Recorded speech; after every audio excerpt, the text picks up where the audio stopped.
Welcome to the Trust Factor Podcast, the only podcast that guarantees your success when you implement its divine age-old teachings. It's Friday, everybody. Are you ready? Are you ready for Shabbat? Because it's tonight. Have you prepared? What have you done?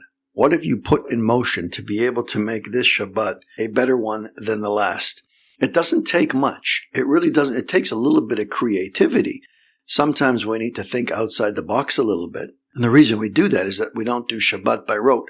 There would be nothing more tragic than doing Shabbat by rote. You want to do the rest of the week by rote? Not a problem. You won't be missing much because it's the same. It's just more of the same. Shabbat needs to be different. Shabbat needs to be distinct. It's holy. The word holy, most people don't know. When God says you should be holy because I'm holy, what does that mean?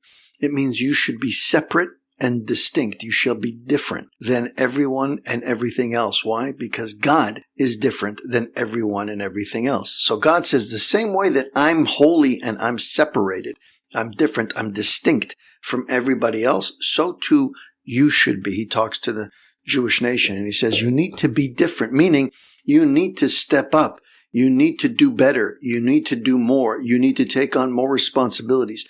Everybody else has 7 Noahide laws. You have 613.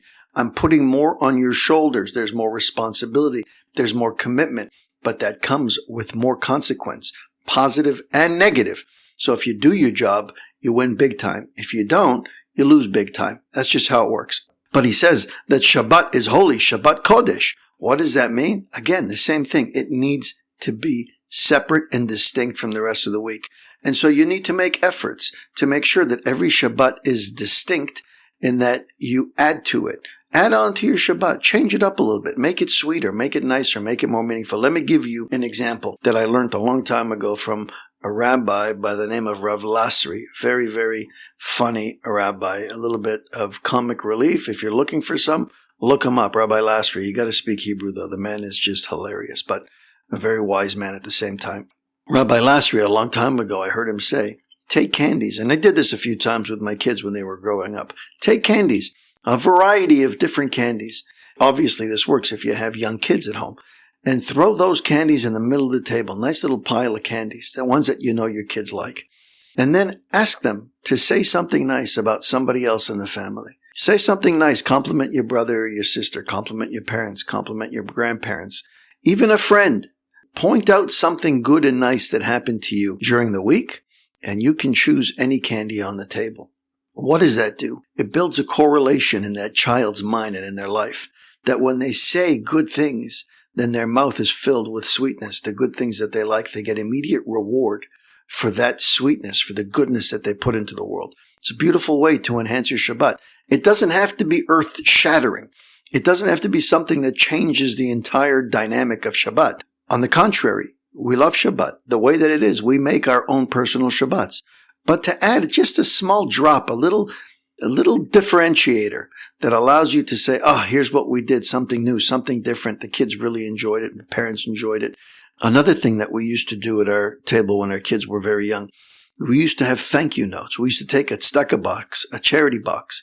And before Shabbat, just a few minutes before, everybody's busy, getting ready, coming home, settling down, take a minute. Just before Shabbat, take a small scrap piece of paper, a few of them, each person should take 2 or 3, and write down on that scrap piece of paper a little thank you note, acknowledging somebody in the family for what they did, for who they are, just anything. Again, it doesn't need to be earth-shattering, and you don't have to look, oh, this person do anything out of the ordinary. What am I going to? Doesn't matter. These people are wonderful people as they are.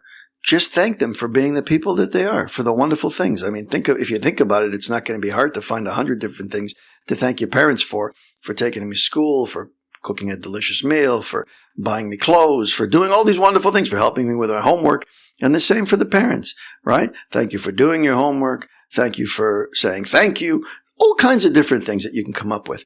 But it's an unbelievable exercise, especially when the grandparents are over, if you've got guests coming over that don't normally come for Shabbat. It's an amazing exercise when now they come over and they get thank you notes given verbally by the individual sitting at the table. Guys, it's game changer. People don't do this kind of stuff. It builds character and it takes your Shabbat to a whole other level. Try it. I'm sure you'll benefit from it. And if you don't have young kids, figure out something else. A little bit of creativity goes a long way. Let's get back into the book. Don't let me fall into the hands of humans. Who said that? Trivia question. Who said that? Let me build on it a little bit. What he actually said was, do whatever you want with me, God. Have your will with me. Whatever you want to do with me, I'm good with. Just don't leave me into the hands of man. Who said that? King David. Why did he say that and in what context? He understood, being the king, being somebody who understood just the potential for cruelty that human beings have. He said, God, do your worst if you want, but don't put me in the hands of men because I understand how cruel they are. What's the context? Let's read. If a person in danger finds himself at the edge of a cliff and he has a choice that he either jumps off the cliff or falls into the hands of his enemies pursuing him, better he should jump off the cliff. As King David says, let us fall into the hands of the Lord, for his mercies are abundant. But let me not fall into human hands. When a believer faces a natural disaster, something like an earthquake or a hurricane that tore down your house, or God forbid an illness that's raging through a body, he turns to the Creator and depends on him alone. And this works. How does it work? By invoking divine providence. God recognizes that this person is turning to him, which is exactly what he wants. And Hashem says, I'm in. I get it. I'm here. You're calling to me. I'm your father, just as your father of flesh and blood, if you called out to him, would come running to do anything he can to help you. God says the same thing. I hear you calling to me. I'm coming to help you. But when faced with people, individuals, flesh and blood, material that I can see, touch, feel, taste, whatever it is, a person frequently construes himself as dependent on them. So he doesn't turn to the Creator. In such a case, he diminishes divine providence and falls into the hands of his enemies. The more he forgets his Creator, the more the Creator retracts his divine providence, and the person falls at the mercy of unmerciful enemies. For some reason, when somebody's in the hospital, after they're done with the doctors, putting their stock in the doctors, which unfortunately a lot of people do. I mean, today I think a lot of people are waking up to the fact that doctors are human and that the medical system is just another system that's built on profitability. I think people are more aware of it. I think I mentioned to you guys the fact that MAID, medical assistance in dying, has become the number 5 leading cause of death in Canada, and it's being actively promoted. Instead of treatment, they're promoting death in the hospitals that are supposed to be designed to treat you and to heal you. So I think people are tuning in. But for some reason, when people give up hope on the doctors, suddenly they reach out to Hashem, or maybe it's at the same time. The doctors are working on me, but I got this crazy diagnosis, God forbid. And the first thing I do when I go home is I start praying to my Creator, or even in the car on the way home. I start talking to my Creator. Why? Tell me why. What did I do? How can I fix this? And that's what he wants. It's exactly what he wants. That's why you got that illness in the first place, is to be able to recognize where it's coming from and start to invest in that relationship with your Creator. So he comes to your assistance. He comes to your aid, but you got to reach out to him. The problem arises when it's flesh and blood, when it's your boss, when it's your neighbor, when it's your spouse or your children, when it's flesh and blood that stands in front of you, that you can quantify the individual who's doing the damage, who is actively harming you, then suddenly you forget about God. Why is that? Why are we programmed that way? It's no different. It's really no different. That individual is another tool used by your Creator, just like the illness is a tool used by your Creator to wake you up, to nudge you, to say, hey, I'm here. Time to remember your purpose and what you're doing here. Stop spinning your wheels. Stop grinding water. Stop wasting time. The clock is ticking. Wake up. That's the purpose of the illness. That's also the purpose of the individual standing in front of you. The static that is being given to you. I need to check in. I did something wrong, or I'm actively doing something wrong. It's time to change my ways. But for some reason, we're not programmed like that. And therefore, we engage. And what happens when you engage? You're into a battle. And it's you against them. And you just have the same odds as anybody else.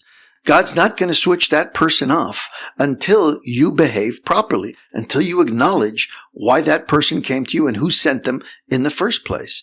Know before who you stand. A person stands before someone who's causing him anguish, like a spouse or one of his children, like we just said, his boss, a police officer, a bank manager.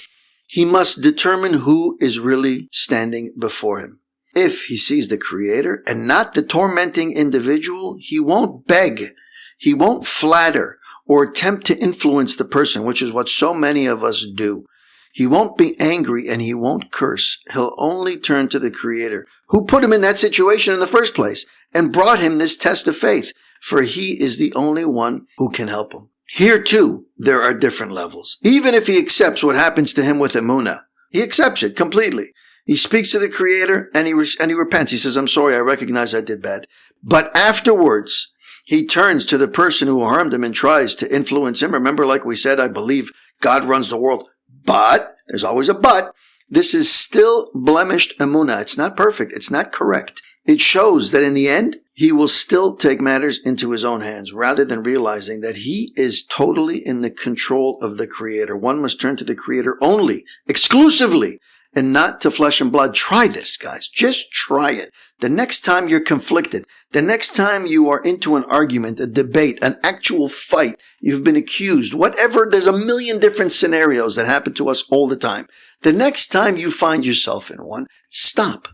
Exactly like I said the other day, retract. Don't respond. Keep your mouth shut. It's very difficult because a lot of people equate the fact that I'm staying quiet with surrender. That suddenly I'm surrendering. If I don't respond, if I don't shoot back, then I'm a sucker. Then I'm resigning. Then that person is correct and I'm admitting guilt. Not true. Not true at all. Relax. Take a deep breath. Don't respond. Turn around, walk away. Two things will happen. Number one, the individual will recognize that you're not in for a fight. They will immediately start to review their own actions in their own words. What did I say? Did I say something that wasn't true? Did I hurt this person to the point where they're not going to respond? It'll immediately get them to start second guessing their own approach. That's number one. But number two, and most important, is that it will give you time to contemplate. It will give you time to think what just happened. Is there validity to that? What is it? It must be something inside of me. So let me do some soul searching. Let me reach out to my Creator the same way I would if I just got a diagnosis from a doctor. Let me do the same soul searching. Let me have the same conversation with my Creator and watch. Sit back and watch. I guarantee you, you don't even have to ever come back with a response. Ever. Even if you're in the right, swallow your pride, swallow your words, walk away and have a conversation with your Creator and watch. Just wait and see. The path will open up in front of you. That person will pull a 180. You won't recognize the individual within a matter of hours, days, or maybe even a few weeks. That person will be a completely different individual. Try it out, my friends. Put those exercises in place tonight for Shabbat or tomorrow during your Shabbat meal in the afternoon. Try to upgrade your Shabbat, and remember, the next time you're faced with conflict, retreat. Swallow your words, swallow your prides, go have a conversation with your Creator, and then watch. Have an amazing Shabbat, my friends. We'll chat again on Sunday. Thank you for spending time with us on the Trust Factor podcast. If you've heard something today that moved you, save this episode and share it with someone who might need to hear it. Be sure to subscribe so you don't miss upcoming conversations that challenge, empower, and uplift. And if you're on social media, connect with us. Leave your thoughts. Drop a quote that resonated with you. Hashtag the Trust Factor Podcast. Until next time, keep growing in your trust and keep living with purpose. I'm Jesse Revivo, and this has been the Trust Factor Podcast. Thanks for listening.